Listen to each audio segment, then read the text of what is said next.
শুক্রবার সকাল থেকেই ভোট হিংসা শুরু।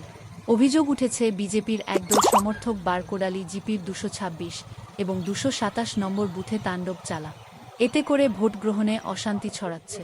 এছাড়াও অভিযোগ উঠেছে আলিপুরদুয়ার তুফানগঞ্জ 2 ব্লকের বারকোদালিয়া গ্রাম পঞ্চায়েতের হরিরহাট এলাকায় তৃণমূলের অস্থায়ী নির্বাচনী পার্টি অফিস পুড়িয়ে দেওয়া হয়।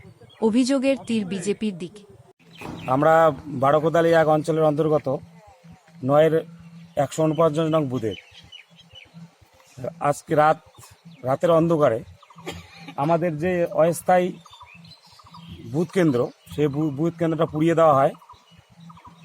এই পুড়িয়ে দেয় রাতের অন্ধকারে। এখানের যেহেতু বিরোধী